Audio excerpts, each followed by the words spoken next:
दोस्तों, आज हम लोग इस वीडियो में नाभिकीय रिएक्टर पर बात करेंगे। नाभिकीय रिएक्टर होता क्या है और इसके कार्य क्या हैं और किस तरीके का से कार्य करता है। तो दोस्तों, नाभिकीय रिएक्टर को हम लोग परमाणु भट्ठी कहते हैं। इसमें रेडियो एक्टिव पदार्थ को रखा जाता है। उसमें जो है विस्फोट होता है। विस्फोट कहने का मतलब उसका विखंडन होता है और विखंडन से जो ऊर्जा प्राप्त होती है उसी को हम लोग जो है इसमें प्रयोग करते हैं। उसी ऊर्जा को हम लोग ले करके अपने किसी भी कार्य के लिए प्रयोग करते हैं। जैसे हम वैद्युत के रूप में कर सकते हैं और भी ऊर्जाओं के रूप में इसका हम प्रयोग कर सकते हैं। अब बात आती है कि नाभिकीय रिएक्टर होता किस प्रकार का है। आप तो जान गए नाभिकीय रिएक्टर को परमाणु भट्ठी भी कहते हैं। और इसमें प्रयोग क्या होता है? रेडियो एक्टिव पदार्थ होता है जिसका विखंडन होता है। विखंडन से जो ऊर्जा हमको मिलती है उसी को हम अपने उपयोग में लाते हैं। अब बात यहाँ पर आप करिए कि किस प्रकार से नाभिकीय रिएक्टर आपका होता है। तो इसके लिए आप ये समझिए कि पहले हम इसकी संरचना पर बात कर लेते हैं कैसे होता है। तो संरचना में आप बात करिए जैसे आपका एक कमरा हो और उसी प्रकार का आपका एक नाभिकीय रिएक्टर बनाया जाता है। आपका कमरा हो और कमरा जो होता है उसी रूप में आपका होता है। और यहाँ पर जो आपके कमरे की दीवारें होती हैं, ये दीवारें यहाँ पर कंक्रीट की होंगी और मोटी होंगी। 1.5 मीटर या 4 मीटर 5 मीटर जितना मोटी सी मोटी, बहुत ज़्यादा मोटी नहीं, मैक्सिमम आप 5 मीटर तक हो सकती है। ज़्यादा कर देंगे तो और अच्छा है, लेकिन आपको फिर उसमें और जो कार्यक्रम है उसमें करने में असुविधा होगी। तो इस तरीके से आप एक मोटी कंक्रीट की दीवार बनाएंगे और मतलब एक ब्लॉक बनाएंगे, कमरा बनाएंगे कंक्रीट का मोटा।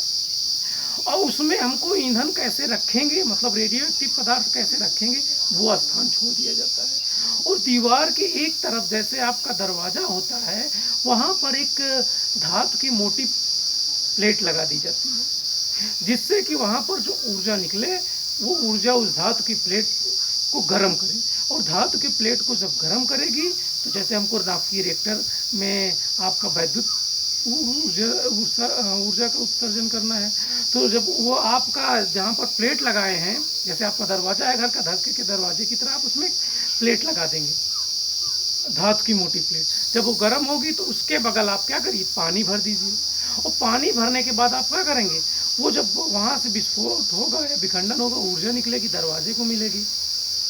और दीवार तो कंक्रीट की है, उससे कोई मतलब ही नहीं, वहाँ से ऊर्जा आपकी निकलेगी भी तो यूज में नहीं है, वो बाहर ऊर्जा जाएगी भी नहीं निकल के, इतनी मोटी होगी दीवार आपकी। और यहाँ से जो ऊर्जा आएगी वो पानी को गर्म कर देगी, और ये पानी गर्म कर देगी तो पानी भाप के रूप में ऊपर उड़ेगी।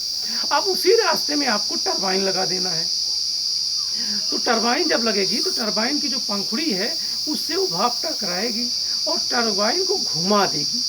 घुमाएगी मतलब टरबाइन नाचने लगेगी, गति में आ जाएगी। और जब गति में आ जाएगी तो हम उससे जो टरबाइन में लगा हुआ हमारा डायनमो है, डायनमो क्या करेगा, वो विद्युत ऊर्जा को उत्सर्जन करने लगेगा। और जो उस पंखुड़ी लगी हुई है, पंखुड़ी में टरबाइन के पिछले हिस्से में जो पंखुड़ी आप लगी, उस पंखुड़ी में जो आपका भाप पानी में टकराएगी, वो टकराने के बाद पुनः द्रव में बदल करके नीचे आ जाएगी। और यही क्रम हमारा चलता रहेगा। तो इस प्रकार से हम नाभिकीय रिएक्टर को वैद्युत ऊर्जा के रूप में भी उपयोग करते हैं और भी इसके परमाणु भट्ठी के रूप में उपयोग है।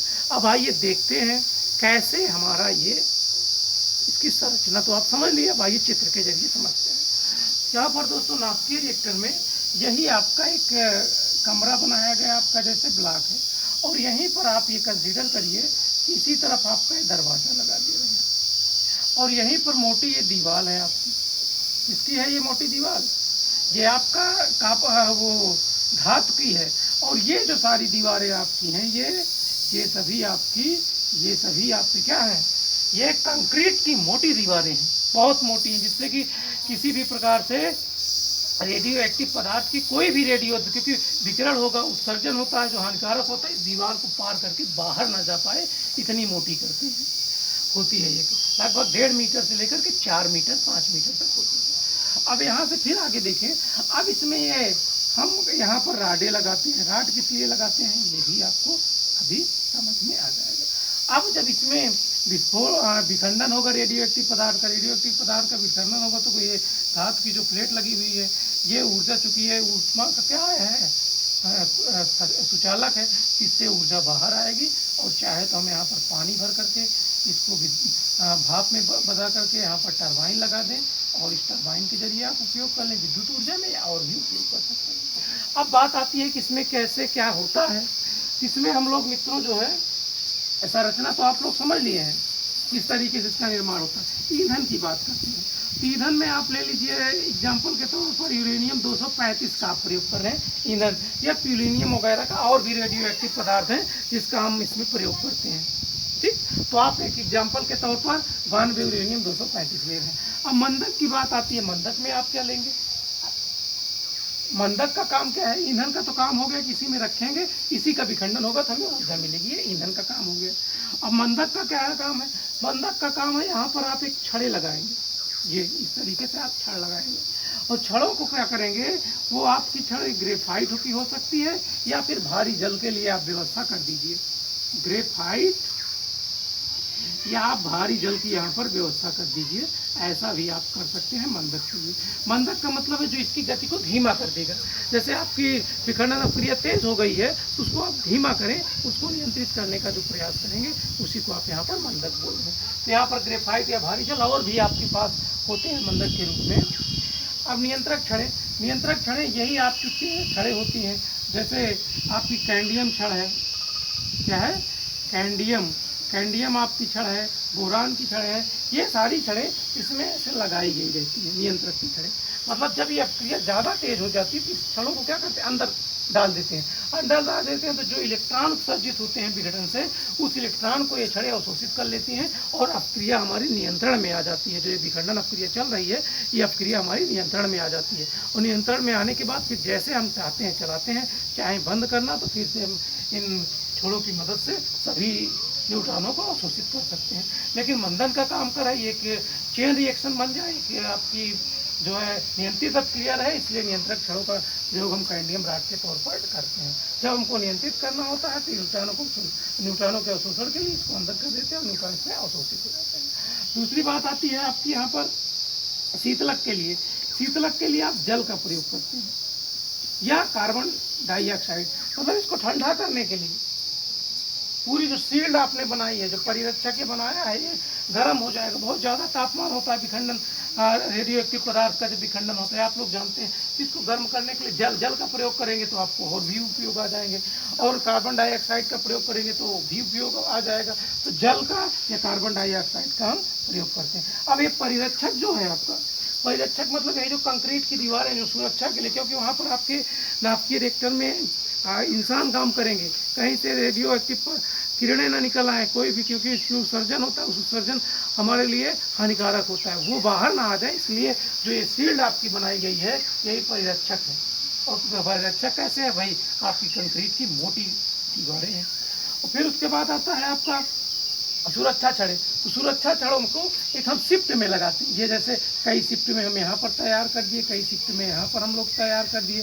तो अब इन शिफ्टों को तैयार करने का आपका मतलब क्या है कि जब देखेंगे कि अनियंत्रित हो गई है, किसी तरीके से हमारा नुकसान हो रहा है या कहीं से कोई गड़बड़ी हो गई है, तो सुरक्षा छड़ों को हम क्या करेंगे, पूरी की पूरी शिफ्टिंग जो सेट हम तैयार करके इसमें रख के इसको अंदर डाल देंगे और सारे न्यूट्रॉन अवशोषित हो जाएंगे और ये हमारी अभिक्रिया रुक जाएगी। तो मित्रों, इस प्रकार से हमारा एक नाभिकीय रिएक्टर या परमाणु भट्ठी काम करती है। और किस प्रकार से विखंडन होता है इसमें, उसको आप लोग विखंडन अभिक्रिया यूरेनियम 292 235 को आप लोगों ने पीछे देख चुके हैं, इसलिए हम लोग यहाँ पर इसके बारे में, अब नाभिकीय रिएक्टर क्या होता है आप जान गए। नाभिकीय रिएक्टर को हम परमाणु भट्ठी कहते हैं। इसमें हम ना रेडियो एक्टिव पदार्थों के विखंडन के द्वारा ऊर्जा जो मिलती है उस ऊर्जा का उपयोग करते हैं। अब इसके बाद आप इसकी संरचना कैसी होती है, संरचना एक कमरे जैसी होती है, जिसमें एक तरह किसी हिस्से में आप चालक के आप प्लेट लगा देंगे धातु की, जिससे आपकी ऊर्जा वो जब वहाँ पर ताप बढ़ेगा तो गर्म होगा और उस गर्म ऊर्जा का हम उपयोग करते हैं। और फिर उसके बाद आता है इसमें ईंधन का क्या, किसका प्रयोग करें। ईंधन में आप लोग 92 यूरेनियम 235 का प्रयोग करते हैं या यूरेनियम का प्रयोग करते हैं। फिर इसमें आता है आप लोग देखते हैं कि मंदक क्या होता है? मंदक जो यहाँ पर अपक्रिया होगी जिसे धीमी करेगी उसे हम मंदक कहते हैं। मंदक में आप लोग किसका प्रयोग करते हैं? ग्रेफाइट या भारी जल या किसी अन्य भी जो आपके पास वो अवयव यूज किए जाते हैं उनका भी उपयोग कर सकते हैं। नियंत्रक छड़ में कैंडियम या बोरान की आपको छड़ों को यूज करते हैं। ये छड़ें लगी होती हैं जिसको अंदर डाल देते हैं और डालने के बाद क्या होता है आपका कि ये न्यूट्रॉन का अवशोषण हो जाता है और आपकी जो नाभिकीय अपक्रिया या रेडियो एक्टिव पदार्थ की विखंडन अपक्रिया है वो नियंत्रित हो जाती है। उसके बाद शीतलक के रूप में चूँकि आपका गर्म हो जाएगा तो उसको ठंडा होना चाहिए, उसके लिए हम भारी जल या भारी जल नहीं जल का प्रयोग करते हैं। भारी जल का प्रयोग तो मंदक के लिए करते हैं और कार्बन डाइऑक्साइड का प्रयोग करते हैं। उसके बाद परीक्षक क्या है? परीक्षक वही जो आपने कंक्रीट की लगभग 1.5 मीटर से लेकर 4-5 मीटर की आप दीवार बनाते हैं, छत बनाते हैं, वही आपका परीक्षक होता है। सुरक्षा छड़ें क्या है? सुरक्षा छड़ें एक आपका होता है, एक सेट होता है आपके बोरान का या कैंडियम राड का, जिनको जब देखते हैं किसी तरीके के अनियंत्रित हो गया है हमारा एक रिएक्टर तो उसको डाल करके अंदर न्यूट्रॉन को अवशोषित करा लेते हैं जिससे प्रक्रिया रुक जाती है। अब दूसरी बात आती है कि संरचना, इसमें आप लोगों ने देखा है संरचना के बाद इसमें एक और आपको कार्यविधि इसकी आती है। कार्यविधि भी आप लोग समझ गए हैं और कार्यविधि के साथ साथ आपको इस अपक्रिया को भी दिखाना पड़ेगा कि अपक्रिया कैसे होती है। तो 92 यूरेनियम 2 की आपने अपक्रिया देखा है, उसी अपक्रिया को यहाँ पर आप वर्णन कर दीजिए। इस प्रकार से हमारा नाभिकीय रिएक्टर कार्य करता है। तो दोस्तों ये था हमारा नाभिकीय रिएक्टर या परमाणु भट्ठी इस वीडियो में। धन्यवाद आपको।